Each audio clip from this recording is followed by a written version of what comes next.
Let's continue here on Box to Row. We're joined by a gentleman. You can see him right there, Steve Wyche of NFL Network. He's been doing this for a long time. He's a Howard grad. And, we've had Steve on the program for so many years, probably going back at least 10 or 11 years.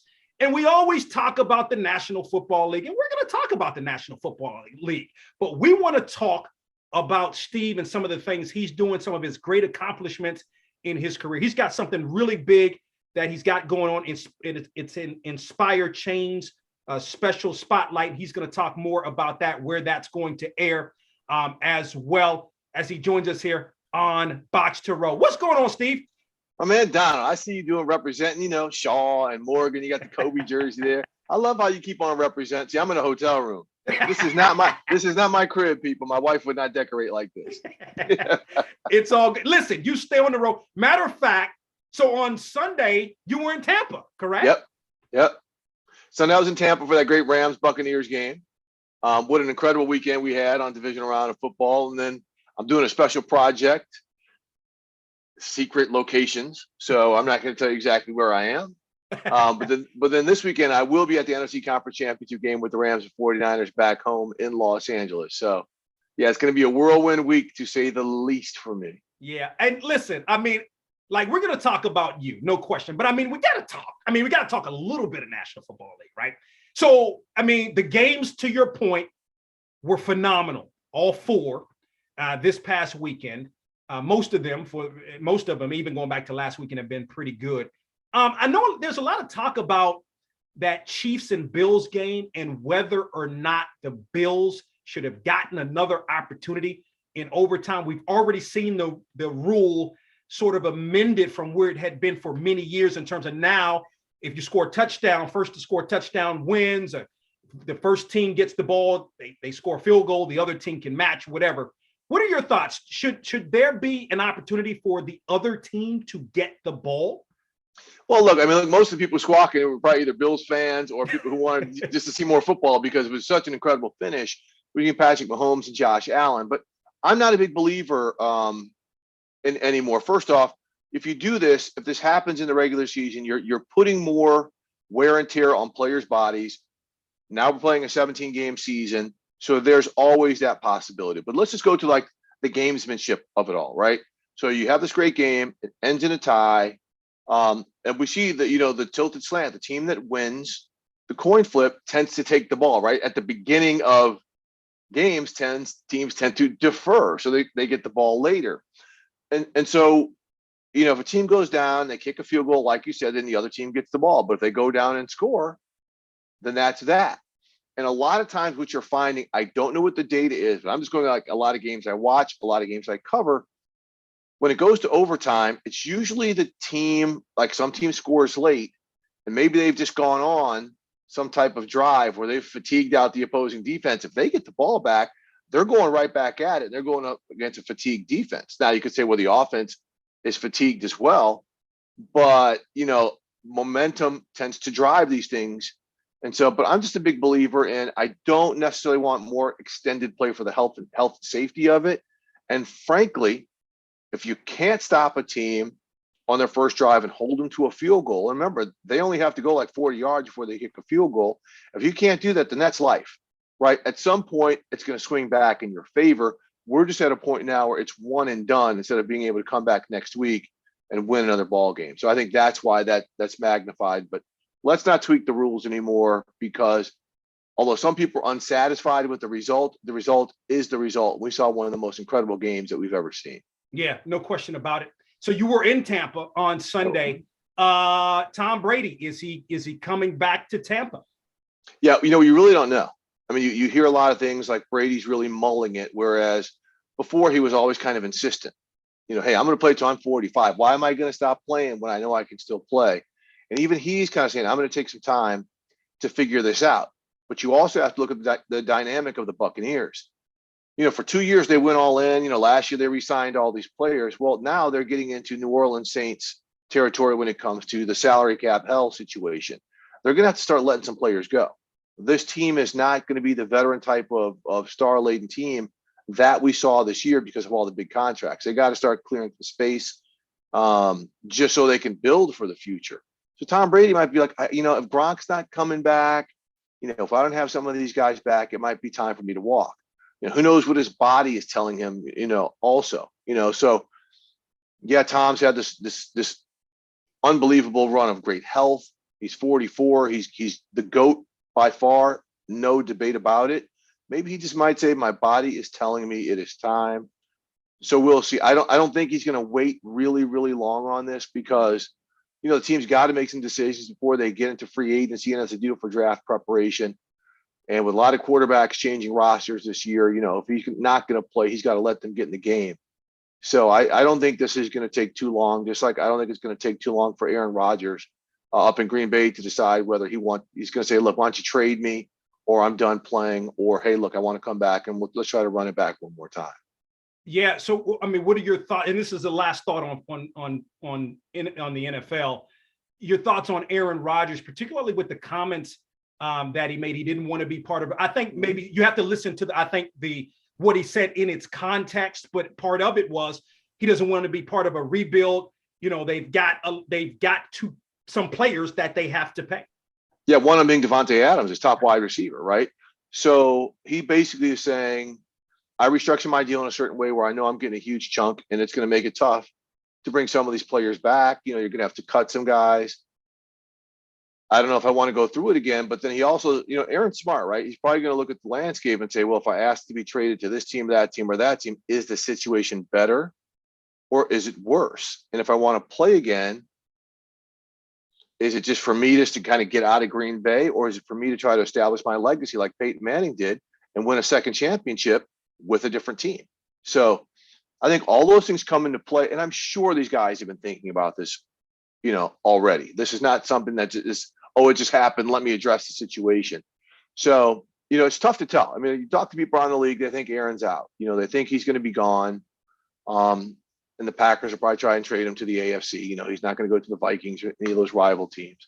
And as far as Tom, again, I mean, it's anybody's guess right now as to what he's going to do. But the fact he's actually mulling his future instead of saying, I'm coming back, I want to play to a certain age, I think it's left the door open for people to consider that he could retire. Steve Wyche of NFL Network joins us here on Box to Row. He's been coming on the show for 11 years at least. He's a Howard grad. We want to talk more with Steve about him and some of the things he's accomplished in his outstanding career. So let me start here with that line of questioning. How ultimately and what made you decide to go to Howard University? Great question. Look, I grew up outside of St. Louis, suburban St. Louis, about 35 miles outside of the city, predominantly white high school. I was one of the few black kids. And when I finished, I actually went to University of Missouri to play football. So I was there for 2 years, wasn't any good. I got redshirted. I went in as like a 200, I was big for an outside linebacker in high school, 210 pounds, but that was the size of a DB back when I went down there. So I needed that redshirt year to put on the size, which I did. But then the coaches that brought us in got fired. Wow. So the new guys, Woody Woodenhofer and that crew, were like, and they were pretty honest. They were like, look, you're not that great, and we're gonna kind of build with some of our own recruits. And so if you want to transfer, we'll help you get to where you want to go. And I had never considered an HBCU, even though both of my parents went to Hampton. I never got recruited. And this is something that even kids today deal with. I never got recruited by a black school, not one letter. Again, St. Louis, there's only one HBCU west of the Mississippi River, and that's in Lincoln University in Jefferson City, Missouri. So I guess a lot of HBCUs just didn't have the recruiting budget to even really come to St. Louis or pursue me, or they knew I was probably going to go to Kansas State or Missouri or a place like that. I don't know. But when I decided to transfer, just a buddy of mine, the one of the other black kids at my high school was like, let's transfer to a black school. We've never had that experience. We'd be really good there, with your size and what you've done at Missouri, you'd probably be an all-conference player, whatever. And I was like, I never thought about it, but I'm down. So the next day, after that conversation, or after like a Thanksgiving break or something, I applied to Hampton and Howard. Got accepted by both, but Willie Jeffries was the head coach at Howard then. And Willie had actually sent me letters when he was at Wichita State. You remember, he was the first black coach at a Division 1A program. And so we communicated. He's like, come on, I can't give you a scholarship right now. But come on, and we'll go from there. And I was like, all right, I'm all in. Let's go. And back then, transfer rules were different. I had to have 60 credits to be able to get into Howard. So I had to finish out that whole spring semester at Missouri before I could have actually transferred into Howard University as a student. And so by the time I transferred in January, by the time we got to August to report, to use football vernacular, I lost my stinger to play football. I was like, you know what? I always had to lift and eat a ton to get up to 230 pounds. I'm back down to about 220 more of my natural weight. I'm out. I'm going to go to Howard University and be a student and see what that's like. And it was the best decision, I ever made besides marrying my wife. So just everything about it was great, but just the decision to just completely throw grass in the wind and to see which direction it blew landed me at Howard. Man, that is phenomenal. And yeah. you were there with we had Stan Verrett on the program. And Stan and we graduated together. We're in the same class. Yeah.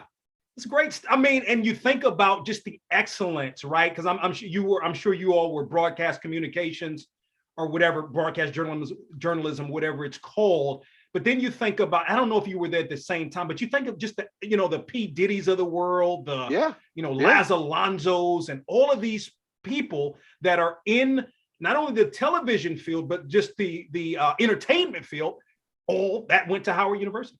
Well, Wendy Raquel Robinson was there with Stan and I.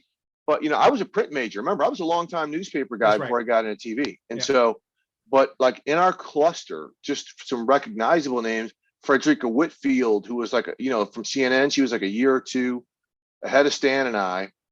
But then Michelle Miller, who's on CBS This Morning, she was with Stan and I. Gus Johnson, who calls games on Fox, he was a year or two behind Stan and I. And there's a ton of big newspaper, print people.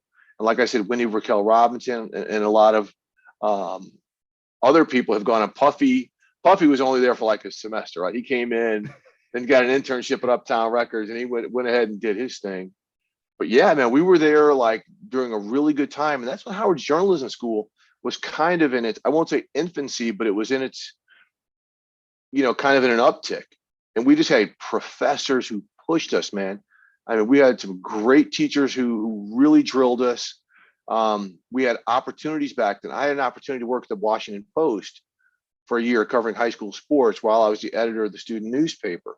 Stan did overnight radio on one of the biggest FM R&B stations in DC. So the fact we were there at Howard and those opportunities were there for us to really cut our teeth in the real world while we were students allowed us to really excel for the most part coming out of the gate.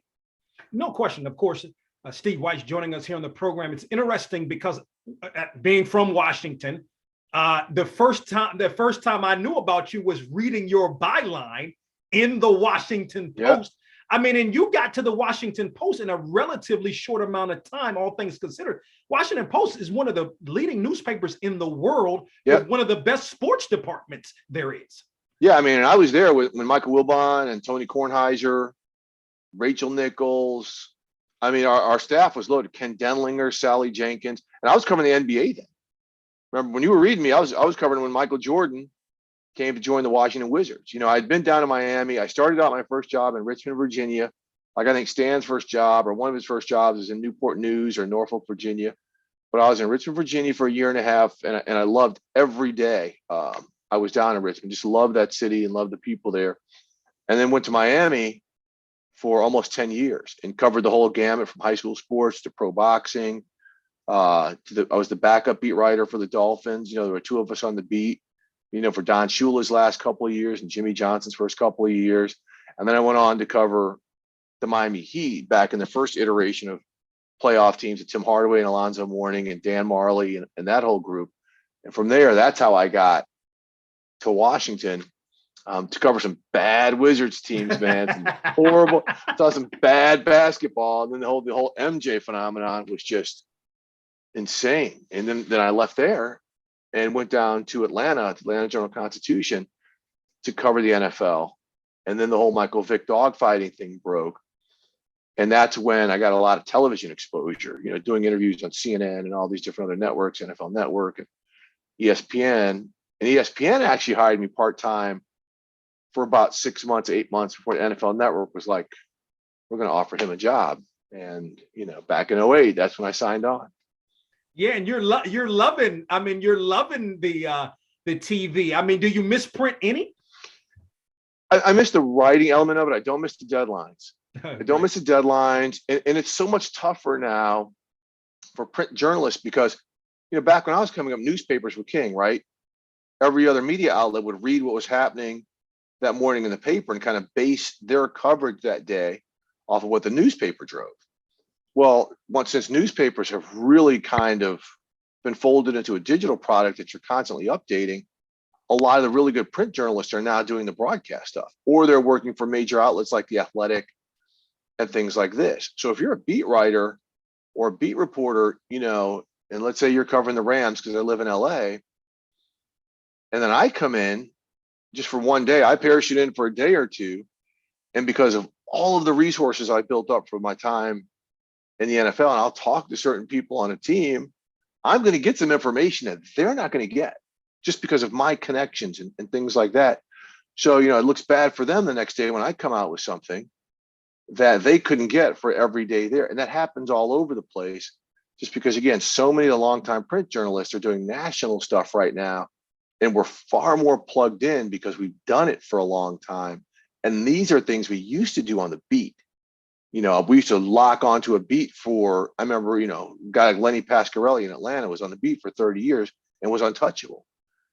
Chris Mortensen was a longtime newspaper guy, was untouchable. But I miss the writing aspect of it to a degree. And I still do some writing, but I just love the broadcast part of it because that's how we're engaging. Remember, Don, a couple of years ago, we were doing interviews like this over the phone. Now the visual aspect of it is we can welcome people. You can welcome them into your studio right there. I'm welcoming into my hotel room right now, and we can have a conversation. And that's what I really, really like. Yeah, it's all about the conversation. Steve Wyche of NFL Network joins us here on the program. So I'm watching, I forget which game. I think it may have been the Rams and Tampa game. And I'm looking, and I've seen you on NFL Network, and you and I go back many years, but it's different when I see your, Fox has those caricatures. Oh, it was on the Packers-Niners game. It was on the Packers-Niners game. Yes. And I see it, they mentioned you. I'm like, man, that's really cool. So it's the Inspire Change special. Tell us about it, man. That's awesome. Yeah. So this Saturday on Fox, I believe at 11 a.m. Eastern, and then it's going to eventually air, a couple more times and on NFL Network and some other outlets. I am hosting. It's a great special. It's a very well produced. We've already recorded it.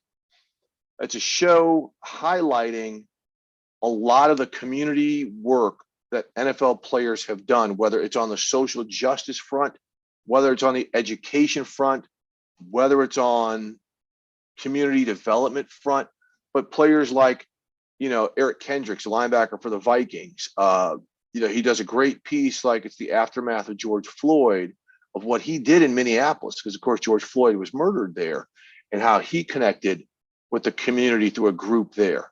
Or Cam Jordan down in New Orleans, how he works with a lot of kids and police departments there. And it's a really unique look. It's not just your boilerplate, let's go on a ride with a cop type thing. It is a really engaging program that he works with and that he funds and things like this to get people involved. So again, there's 5 or 6 players, and this is highlighting them, right? And the work that they sincerely do, because almost all of these NFL players do positive work in the community. And again, this is just a special to highlight the work. And it is not just showing their faces, the work that they do to try to balance the scales, to heighten awareness, and to try to make their communities better. And I could not be more proud of our production team who put this together, and the players themselves who, again, put together their time and you'll see the sincerity in this piece of these players on how much it means to them to really, really help people try to make a difference. And again, this is not boilerplate football camp, things like that. Nothing wrong with that. This is people getting into the guts of people's souls to try to make them understand and to educate, again, how you can make life a little bit more fair and balanced for everybody. And with all the things you're doing, you're a Howard guy, an HBCU guy. You're still doing tremendous work and a lot of work still with HBCUs. At 100%. I mean, that's really, look, as we age, look, as we're on the come up, we're in our 20s and 30s, it's all about, okay, what's the next step for me career-wise? What's the next step for me? And now I see all of these young people coming up, like my goals now, I love what I'm doing. I don't want to stop doing it anytime soon, but now I've got a platform to amplify Black college athletics, right? And, Black college football in particular, to do things like, I'm on the selection committee for the Black College Football Hall of Fame. And when we discuss, okay, how can we have a showcase all-star game to give players an opportunity to be seen by NFL teams so we can stop this drought of players not being drafted by NFL teams? So you come up with an idea, Doug Williams and Shaq Harris and some of the people from the Black College Football Hall of Fame, let's do something in New Orleans where everybody wants to go. We can get all the scouts there, and let's come up with a legacy bowl. Okay, so they approach it to me. I pitched to the NFL Network, hey, let's broadcast this game. Let's show that we are committed to HBCUs. Let's not just give them a platform. Let's put some money behind it, and let's get some other sponsors behind it through the Black College Football Hall of Fame. And let's give these kids an opportunity, a full week like the Senior Bowl, to show NFL scouts, CFL scouts, XFL scouts, USFL scouts that they deserve opportunities. Because, sure, a lot of the great Black talent is going to Georgia and Alabama and this and that, but you cannot tell me the fact that only one player from an HBCU has been drafted the past 2 years, that only one player has been invited to the regular NFL scouting combine from an HBCU over the past 2 years, that is just, but that's really just true. There's talent at HBCU football, and I love it now that more and more blue chip talent are going to Jackson State and Grambling, and these guys in the transfer portal going to Southern and Arkansas Pine Bluff, and a lot of these programs where they can showcase their skills on that level. And now TV's coming and more is coming to broadcast those games, to showcase the rich history that HBCUs have brought the NFL, but now can bring the NFL. Man, very well said. And again, the special is what, this Sunday during the NFC Championship? I want to say it's an hour-long special that is airing Saturday, I believe, Okay. 30th. I don't have a calendar in front of me, on Fox, and it will later run on NFL Network. That airing date has not been set. But yes, on Fox this Saturday, the day before the conference championships air. Awesome. Definitely check that out. Of course, you can follow him on Twitter. He's the one and only Steve Wyche joining us here on BOXTOROW. Steve, always appreciate you, man, and continued success in all you do. Well, keep doing your thing, Donald. Appreciate you and you raising awareness and educating all the time. That's what's important.